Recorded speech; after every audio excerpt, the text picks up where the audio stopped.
1 2 3 4 5 6 7 8 9 10 11 12 13 14 15,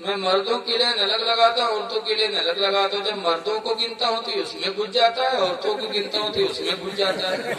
تو پہلے اس کو ختم کر لوں پھر بتاتا ہوں کہ مرد کتنے ہوتے.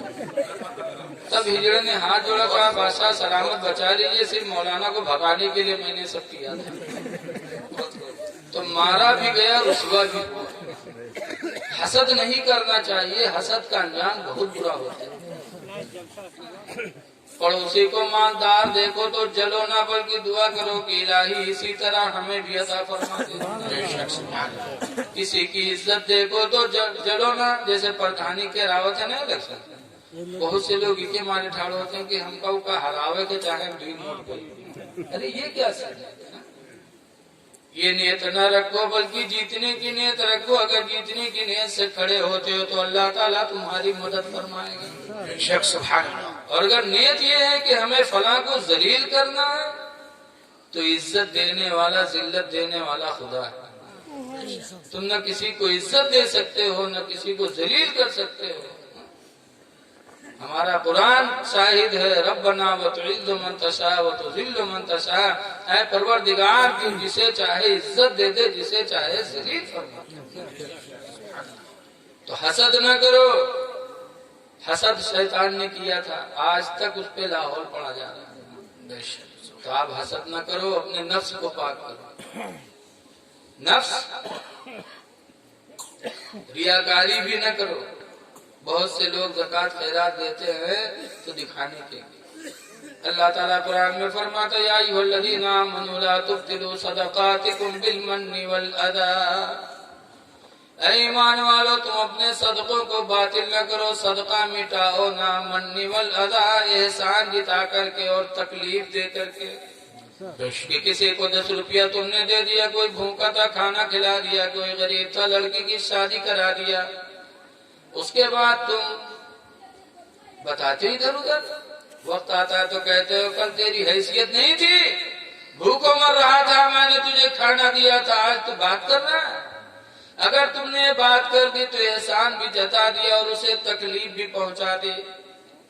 قرآن کریم میں ہے کہ اس سے بہتر صدقہ نہ دینا تھا. تم نے صدقہ دے کر کے احسان جتایا تو صدقہ بھی تمہارا مٹ گیا اور تم نے اپنے رب کو ناراض کر دیا. احسان کرو، اللہ توفیق دے تو اس کو کبھی نام نہ لو. اللہ کی راہ میں دے کر کے کبھی اس کو ظاہر نہ کرو. اگر آپ نے ظاہر کیا تو سمجھ جاؤ اس کا کوئی اجر آپ کو ملنے والا نہیں. دل میں صرف نیت یہ کرو کہ اللہ جانتا ہے، اللہ جانے بس. روایتوں میں آتا ہے مدینۃ المنورہ، مدینہ شریف کے قریب میں ایک گاؤں تھا جہاں ایک بیوہ عورت رہتی تھی.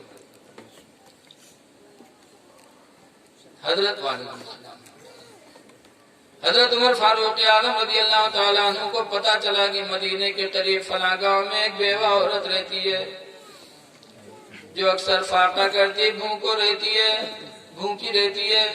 حضرت عمر رضی اللہ تعالیٰ عنہ اپنی بیوی سے آ کے کہنے لگے میری بیوی، ایک بہت بڑی نیکی کمانے کا موقع اللہ نے دیا ہے. اور کون سی نیکی؟ ہماری ماں بہنیں بھی سنیں. کیسی تھی حضرت عمر فاروق اعظم کی بیوی؟ جب حضرت عمر نے بتایا کہ مدینے کے قریب میں فلاں گاؤں میں ایک عورت ہے جو بیوہ ہے، بھوکی رہتی ہے، میری رائے ہے کہ تم کھانا بناؤ اور میں کل کھانا کھلا کر کے وہ نیکی حاصل کر لوں. حضرت عمر فاروق اعظم رضی اللہ تعالیٰ عنہ کی بیوی خوش ہو گئی. کھانا بنایا. جب کھانا بن کے تیار ہوا حضرت عمر فاروق اعظم کھانا لے کے اس بیوہ عورت کو کھلانے کے لیے گئے.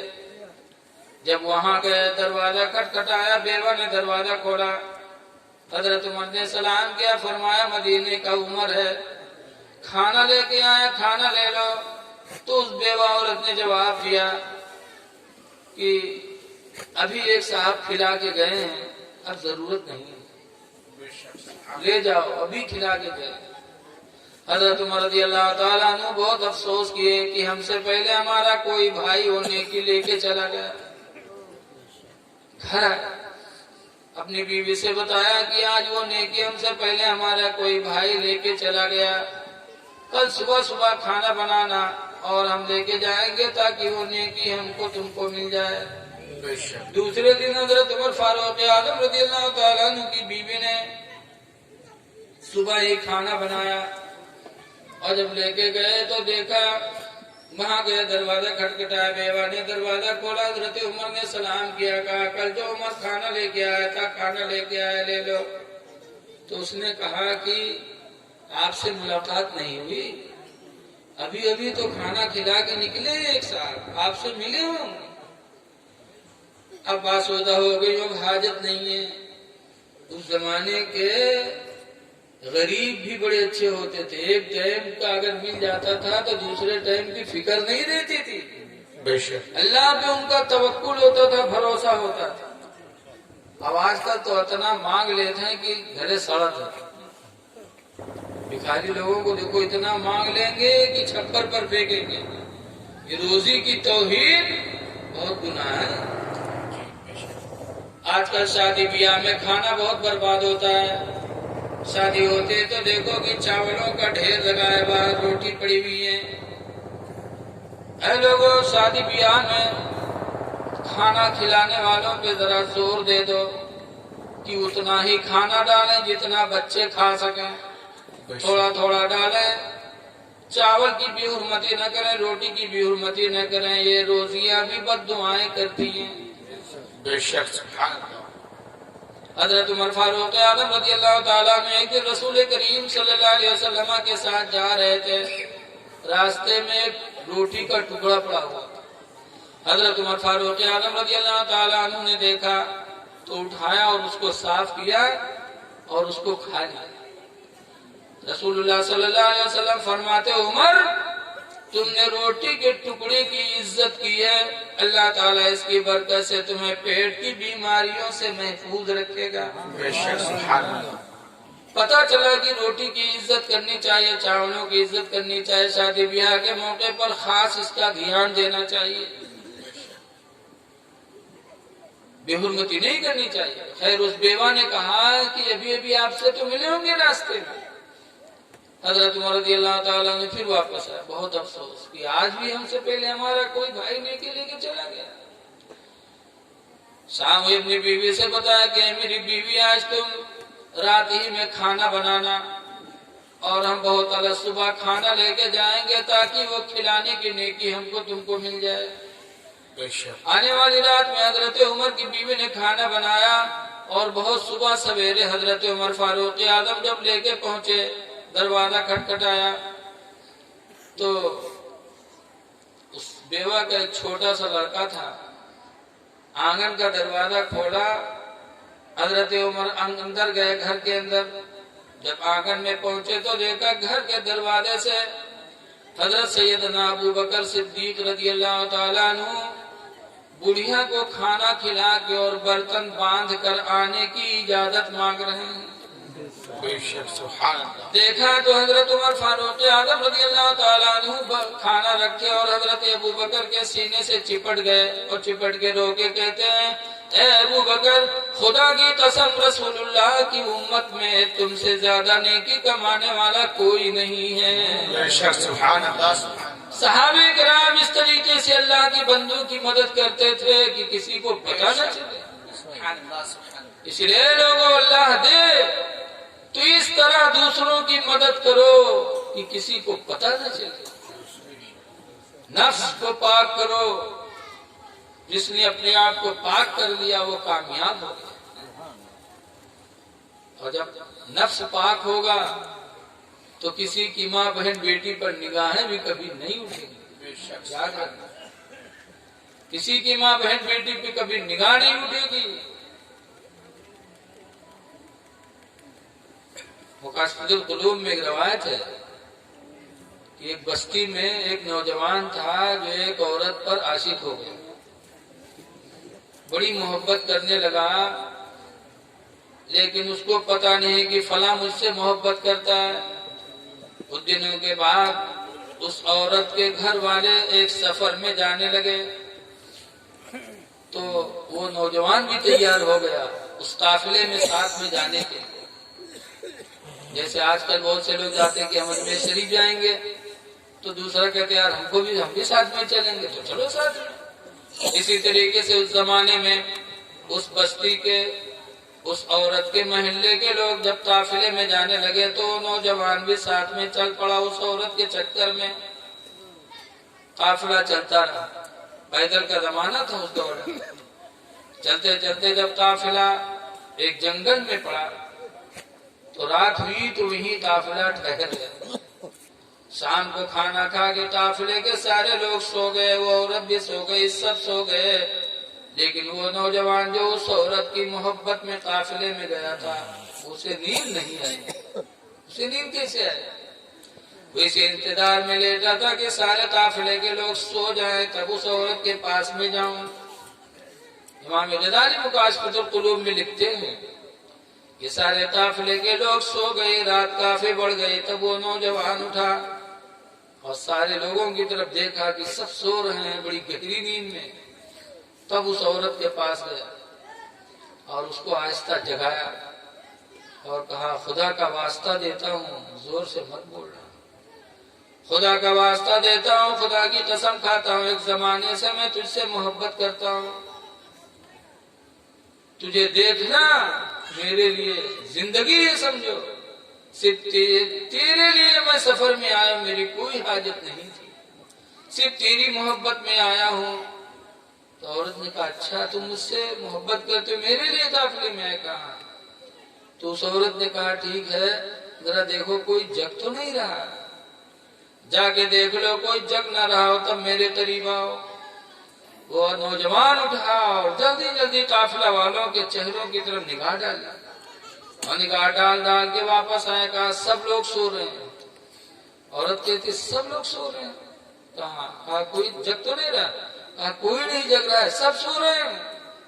تو عورت کہتی ہے اور اللہ تعالیٰ، اللہ کے بارے میں تمہارا کیا خیال ہے؟ وہ بھی سو رہا ہے؟ کہا نا وہ تو نہیں سو رہا۔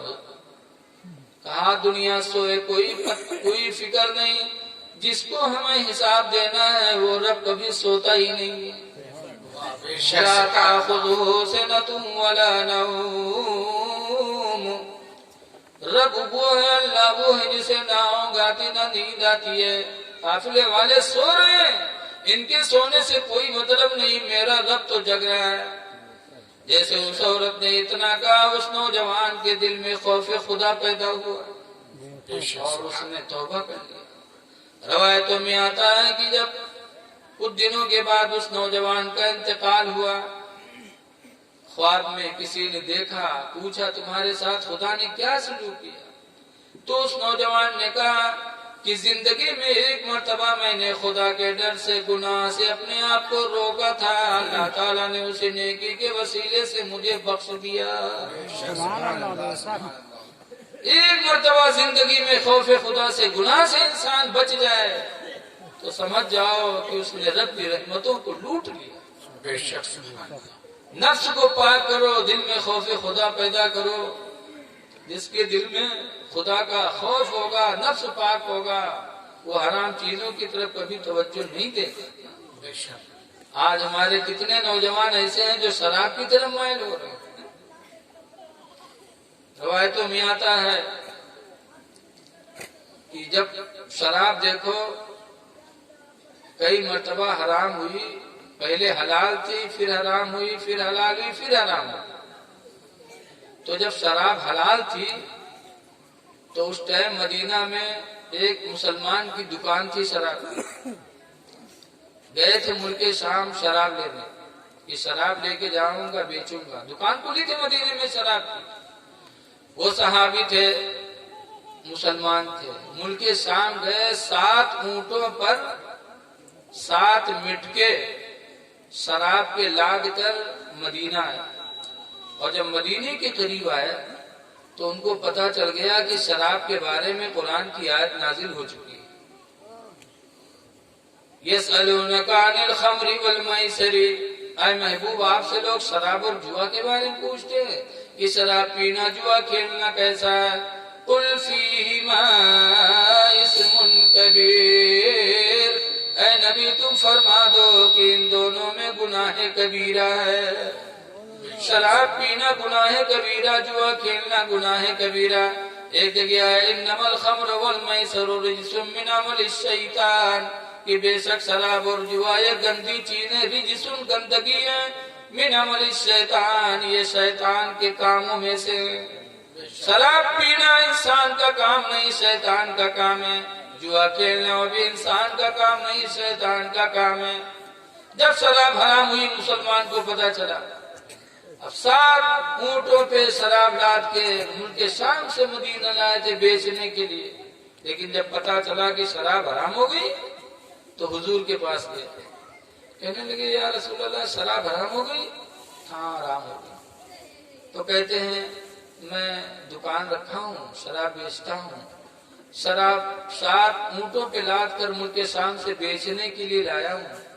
یا رسول اللہ صلی اللہ علیہ وسلم شراب حرام ہو گئی، پیوں گا نہیں، لیکن بیچ سکتا ہوں، بیچنے کے لیے لایا، بیچ سکتا ہوں۔ سرکار نے ارشاد فرمایا سنو، اذا حرم شربہ، جب اس کا پینا حرام کر دیا گیا، فحرم بیعہ، تو اس کی تجارت بھی حرام کر دی گئی۔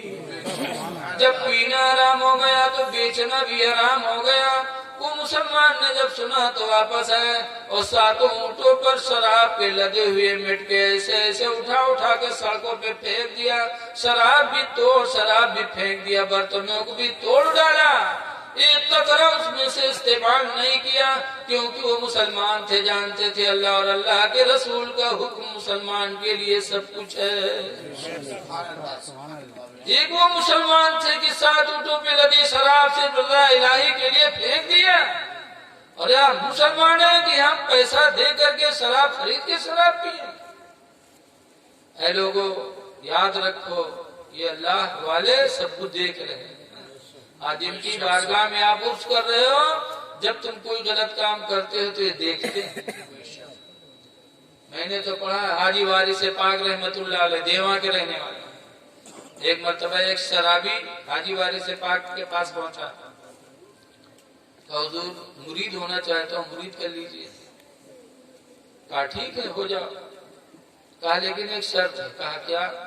کہا میں شرابی ہوں، بچپن سے شراب پیتا ہوں، تو آپ سے ایک شرط ہے، مرید کریے لیکن میری شراب نہ بند کریے، شراب پینے کی اجازت دے تو باقی جو آپ کہو گے میں مان لوں گا، ایک میری بات صرف تم مان لو کہ آپ مجھے شراب نہ روکو، باقی جو چیز کہو گے میں مان جاؤں گا۔ حاجی وارث پاک کہتے ہیں ٹھیک ہے، تم میری بھی ایک بات مان لو، باقی ساری بات میں تمہاری مان رہا ہوں۔ کہا بولیے؟ تو حاجی وارث پاک نے کہا ٹھیک ہے بیٹا شراب پینا، تمہاری بات میں